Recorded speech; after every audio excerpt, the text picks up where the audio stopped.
Este es un video resumen del artículo publicado en Intramed. ¿Por qué sentimos dolor? ¿Cuál es la utilidad y cuál el perjuicio del dolor visto desde el marco teórico de la teoría de la evolución? Este artículo de los doctores Randy Nest y Jan Shulkin, dos de los más grandes expertos mundiales en medicina evolutiva.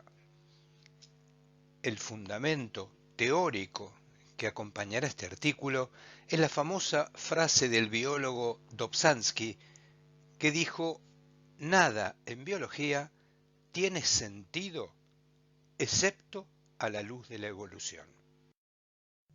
El dolor ha sido motivo de preocupación para científicos, filósofos y pensadores desde la antigüedad.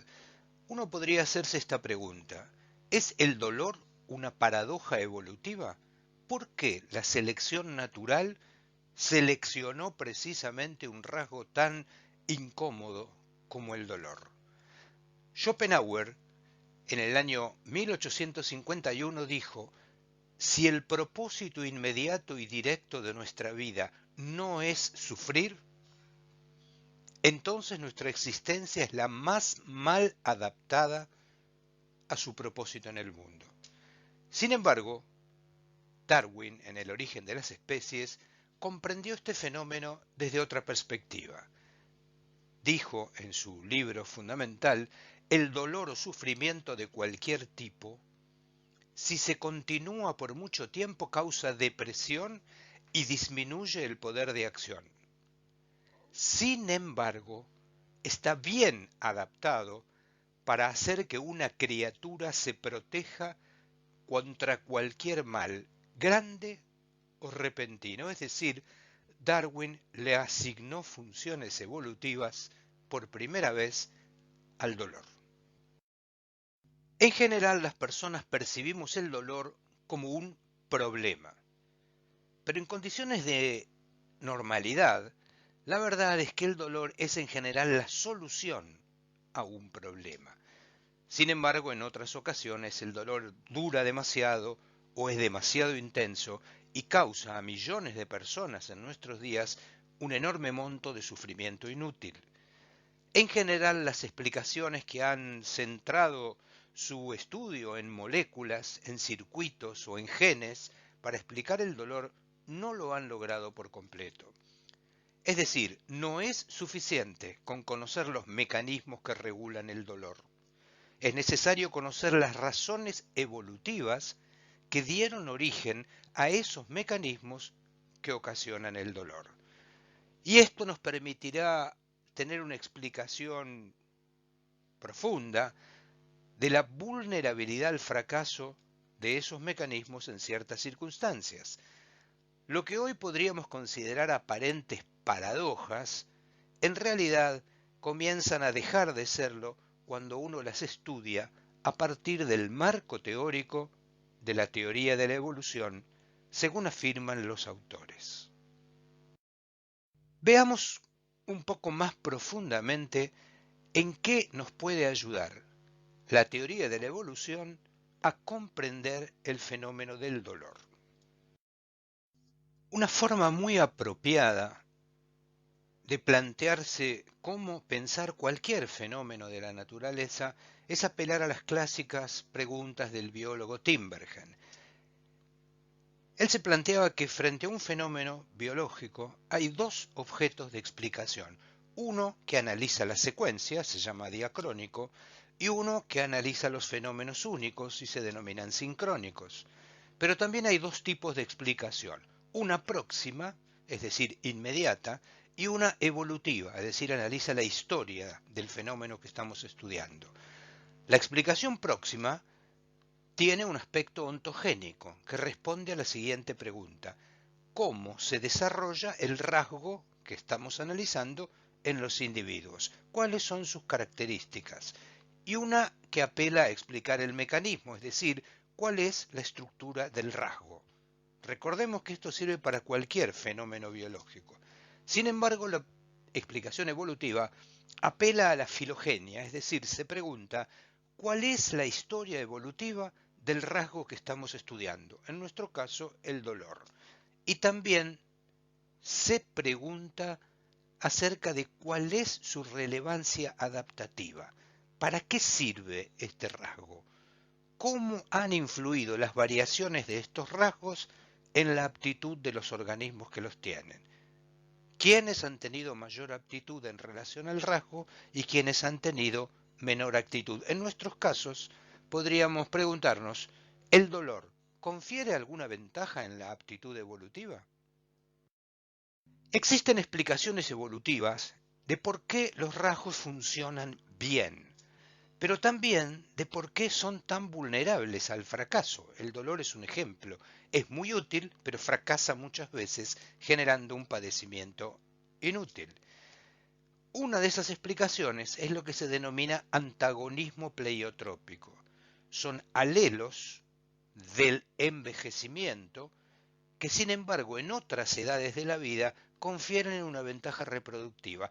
El mismo alelo que produce el envejecimiento en edades avanzadas de la vida, en edades tempranas de la vida, confiere una ventaja reproductiva.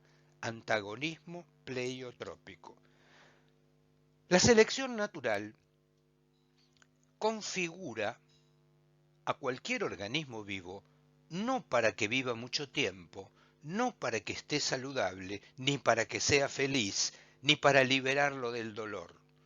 Configura a los organismos vivos para maximizar su éxito reproductivo. Para eso opera la selección natural. Es decir, reiteramos, algunos alelos que ejercen un efecto positivo en un momento de la vida pueden ejercer el mismo alelo un efecto negativo en otro momento de la vida. Este fenómeno se conoce como antagonismo pleiotrópico. Ahora que ya sabemos cómo pensar un fenómeno clínico en términos evolutivos, vamos a formularnos la pregunta evolutiva con respecto al dolor, que es nuestro tema de análisis hoy. La pregunta sería, ¿cómo configuró la selección natural el sistema del dolor? ¿Para qué? ¿Con qué fines? ¿Qué ventajas y qué desventajas experimentan las personas cuyo umbral del dolor es bajo versus aquellas cuyo umbral del dolor es alto? Es decir, las personas que tienen más dolor respecto de aquellas que tienen menor sensibilidad al dolor. ¿Cuál es el valor adaptativo del dolor que queda demostrado trágicamente en los síndromes genéticos de deficiencia del dolor? Los pacientes que tienen estos cuadros sufren daños múltiples y graves y en general una muerte prematura. El dolor protege contra el daño tisular y promueve la curación limitando el movimiento. Es decir, el dolor opera como una fuerza motivacional de la conducta que es protectora. El dolor inhibe la acción y favorece la curación del daño. Esta es su función evolutiva básica. Ahora que estamos aprendiendo a pensar la clínica desde la teoría de la evolución, sigamos haciendo este ejercicio. Si es tan útil el dolor para proteger a los tejidos, ¿por qué hay exceso del dolor? Un fenómeno tan frecuente en el mundo contemporáneo. ¿Por qué la selección natural ha empleado un mecanismo que expresa el dolor muchísimas veces cuando éste no es necesario? El dolor excesivo es mucho más evidente y más común porque funciona a través de un mecanismo que se ha conocido como el principio del detector de humo, utilizando una analogía de los detectores de humo que suele haber en las casas para prevenir los incendios. Es decir, la razón evolutiva de que exista un exceso del dolor, es decir, un dolor inútil, es que tener dolor de más produce menos daño que tener dolor de menos. Una respuesta defensiva, como el dolor, depende del costo de expresarse o del costo de no expresarse ante un peligro. Para decirlo más claramente, las respuestas al peligro físico o infeccioso son relativamente baratas en términos de costo metabólico biológico, pero no tener esa respuesta es una catástrofe biológica. Es decir, tener una respuesta inadecuada frente a un peligro real, lo que se denomina un falso negativo, es mucho más catastrófico que tener un falso positivo, es decir, tener dolor en ausencia de peligro. Los mecanismos que regulan las defensas, en este caso el dolor, pero vale para muchas otras, se basan entonces en lo que se ha denominado principio de detección de señales. En este sistema, el sistema del detector de humo, es menos costoso producir la respuesta, dolor, en ausencia de peligro, que dejar de producir la respuesta, dolor, en presencia de un peligro. No tener dolor cuando es necesario es una catástrofe.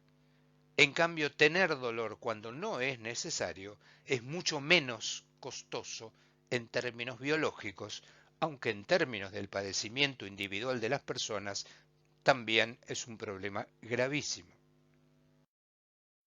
Otro fenómeno que podría explicar el exceso del dolor, es decir, la expresión de una respuesta defensiva en ausencia de amenazas, es el conocido fenómeno de la sensibilización.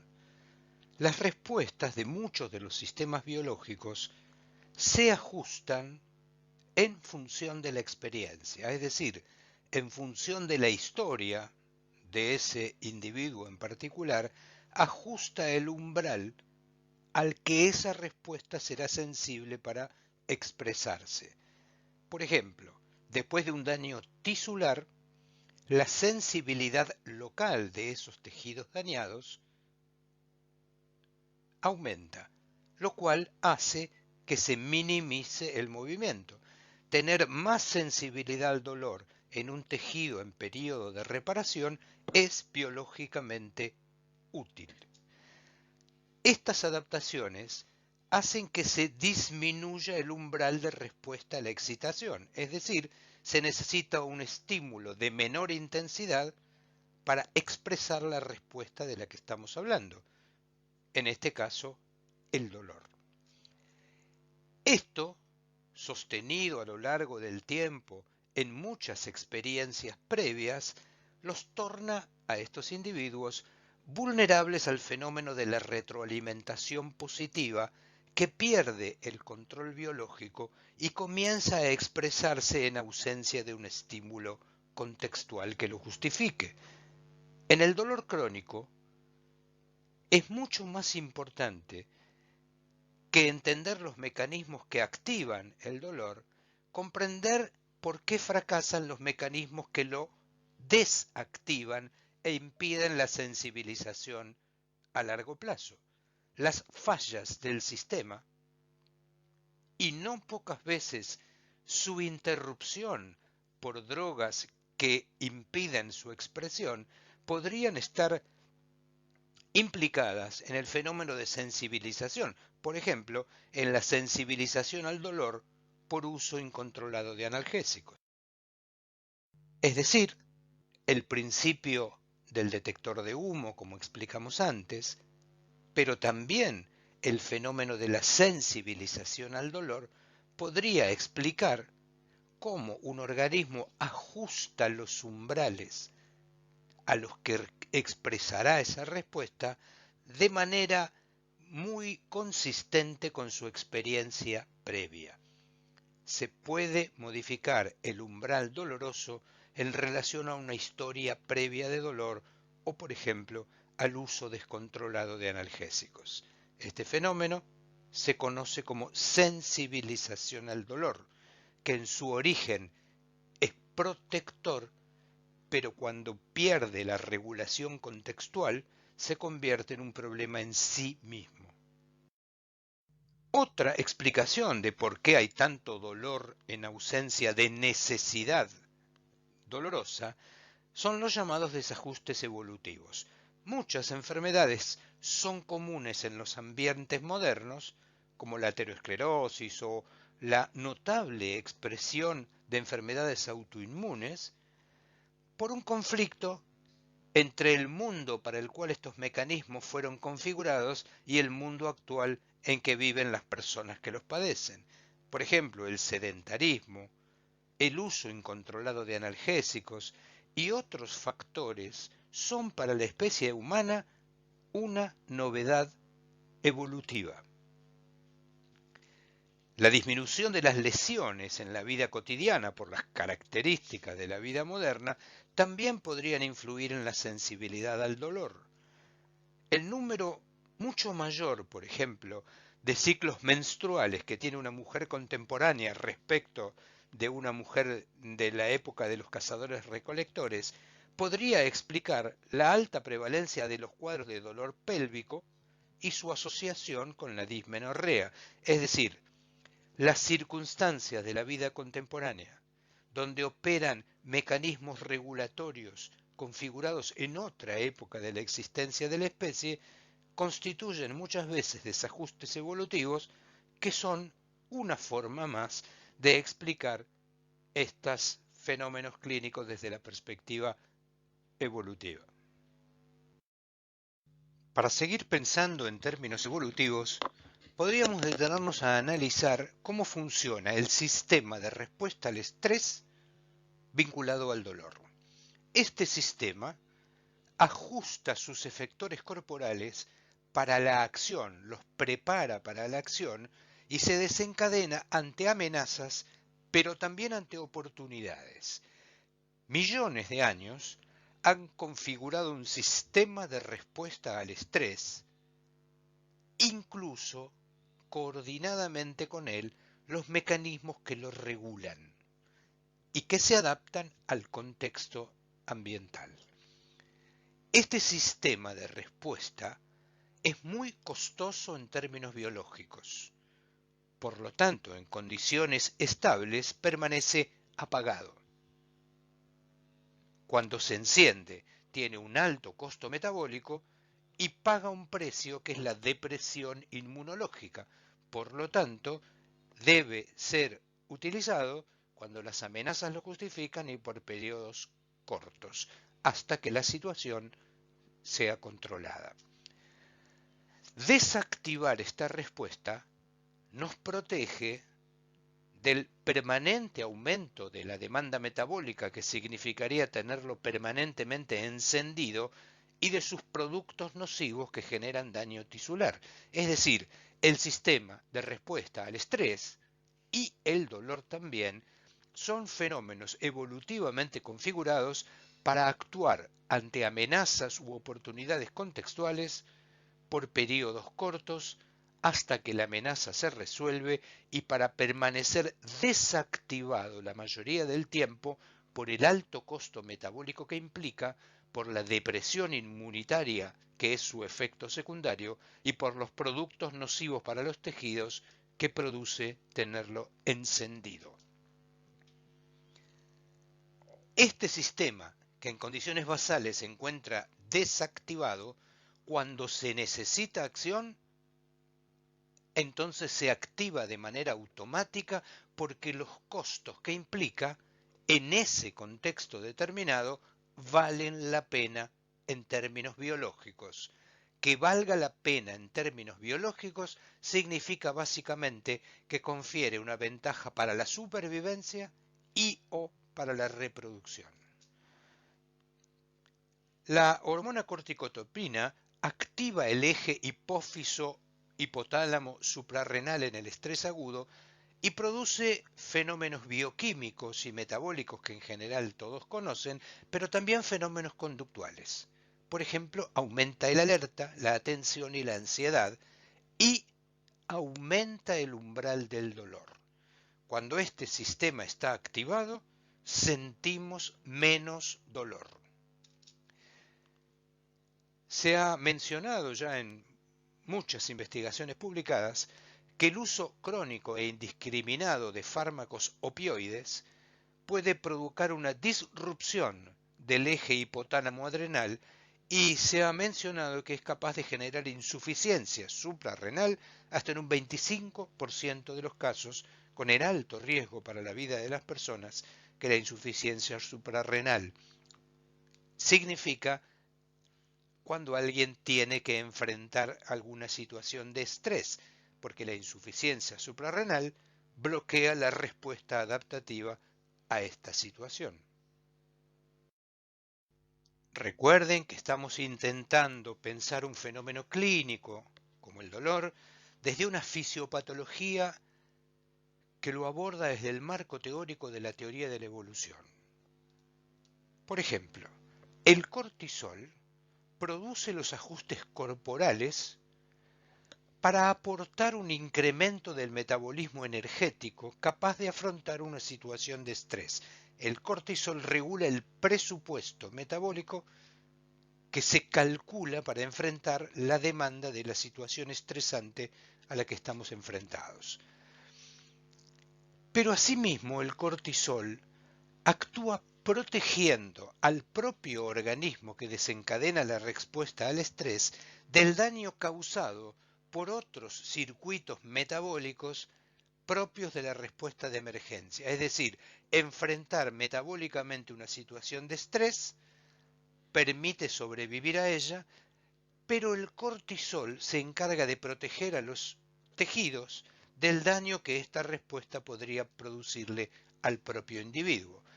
Lo esencial es encender estos mecanismos cuando son necesarios. Pero uno de los fenómenos contemporáneos más graves que ocurre es que también es necesario apagarlo cuando no es necesario, y es precisamente este fenómeno regulatorio de desactivación de la respuesta al estrés lo que explica muchos de los fenómenos clínicos que vemos hoy todos los días en nuestros consultorios. ¿Y por qué esto es un problema clínico?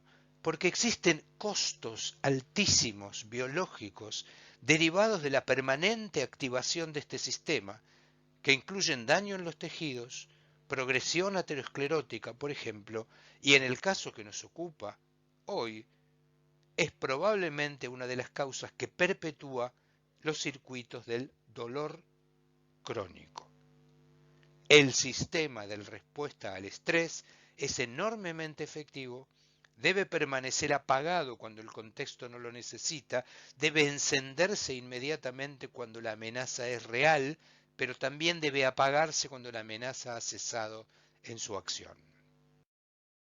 Recuerden que el cortisol, que regula el presupuesto metabólico que nos permite enfrentar una amenaza, tiene efectos en múltiples blancos. Por ejemplo, en el metabolismo de los hidratos de carbono, aumentando la gluconeogénesis, sube la glucemia, suprime la inmunidad.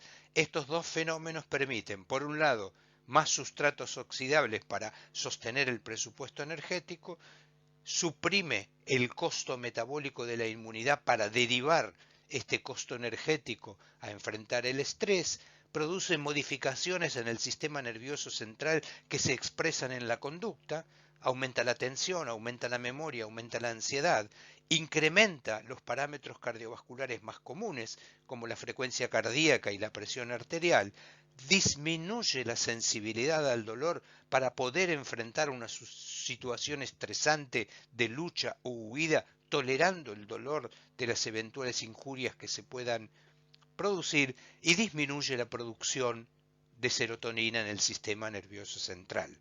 Es un fenómeno complejo, adaptativo, adecuado a contextos particulares. Repetimos lo que acabamos de decir. Es tan importante que se encienda el mecanismo cuando es necesario, como que se apague cuando deja de serlo. Otro fenómeno sumamente interesante respecto del dolor es analizarlo desde el punto de vista de sus vínculos con el dolor psíquico. Es decir, de qué modo se relacionan y por qué el dolor psíquico y el dolor físico. Hay que recordar que la evolución configuró nuestras emociones, en muchos casos, para resultar aversivas, es decir, generar rechazo. ¿Por qué? Porque esto facilita que la conducta motive el escape de las situaciones de peligro. La depresión, por ejemplo, se la considera en términos evolutivos como un tipo de dolor psíquico y que cumple funciones bastante parecidas a las del dolor físico. Se ha propuesto que, por ejemplo, escapar del dolor psíquico es tal vez un factor determinante mayor en la conducta suicida. El bajo estado de ánimo, es decir, el humor negativo, cuando es provocado por una buena razón contextual, puede resultar sumamente útil.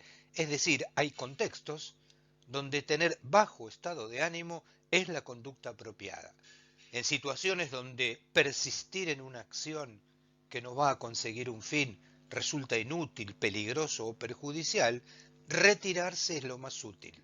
Y a veces lo que motiva la retirada es una emoción que baja el estado de ánimo, como el dolor. En este caso, el dolor psíquico también tiene funciones adaptativas.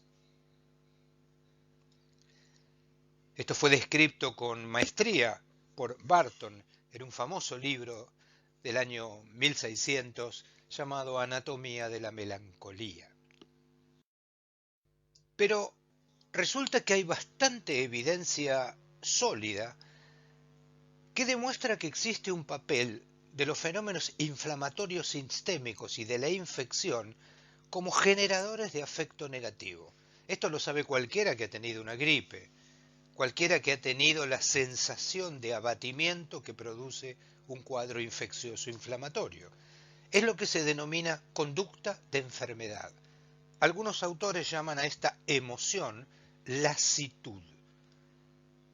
Esta es una emoción cuyo objetivo en términos evolutivos es conservar recursos energéticos y metabólicos para reasignar ese presupuesto al funcionamiento altamente costoso de la inmunidad necesaria para resolver la agresión infecciosa.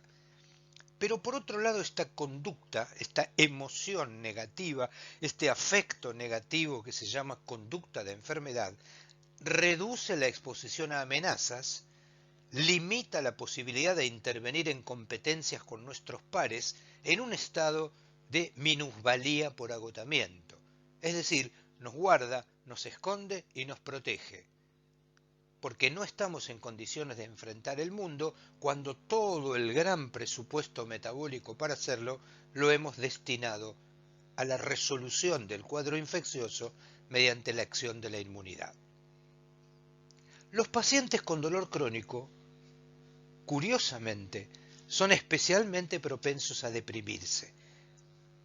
Y se ha demostrado en numerosas oportunidades que los circuitos cerebrales responsables de la sensación del dolor físico tienen una estrecha relación neurológica con los circuitos del dolor psíquico.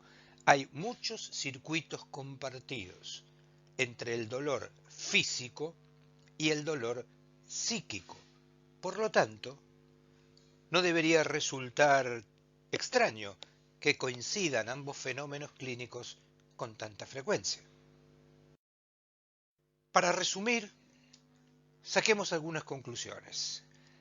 Pensado desde el marco teórico de la teoría de la evolución, el dolor es una adaptación protectora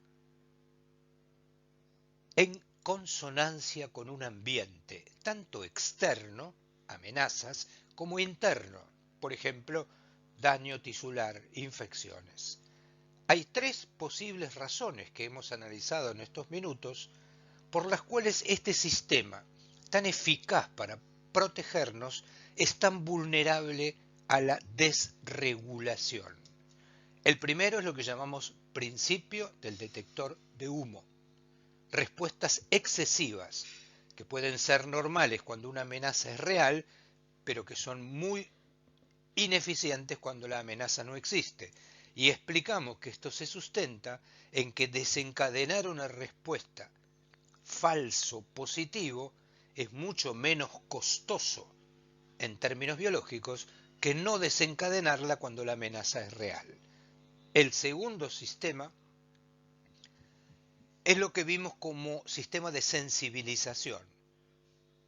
Cuando el sistema en su conjunto se adapta a la excitación repetida, dijimos en ese momento que los sistemas se adaptan a su historia, disminuyen en este caso los umbrales del dolor y se hacen vulnerables a una retroalimentación positiva que se desregula y produce la respuesta, dolor, ante umbrales de estimulación muy bajos en ausencia de contextos de amenaza. Es decir, el sistema de señalización se desregula y se enferma en sí mismo. El tercer mecanismo es que hay un origen evolutivo compartido, razonablemente compartido, entre el dolor físico y el dolor psíquico, y que esto explica la coherencia entre las emociones aversivas protectoras que generan conductas de evitación y sus conexiones con el dolor crónico. Antes de terminar este artículo, que es de dos de los autores más importantes del mundo, aprovechamos la oportunidad para quien se interese en estos temas de medicina evolutiva para recomendar algunos de sus libros. Estos son los dos libros más importantes del doctor Randolph Ness, ¿Por qué enfermamos? Y su último libro, Malos sentimientos por buenas razones. Y el doctor Jay Shulkin, que tiene infinidad de libros, hay dos que nos parecen altamente recomendables para los clínicos. Este, donde habla de qué es la adaptación fisiológica y replantea el concepto de homeostasis, reemplazándolo en muchos casos por el mucho más productivo concepto de alostasis.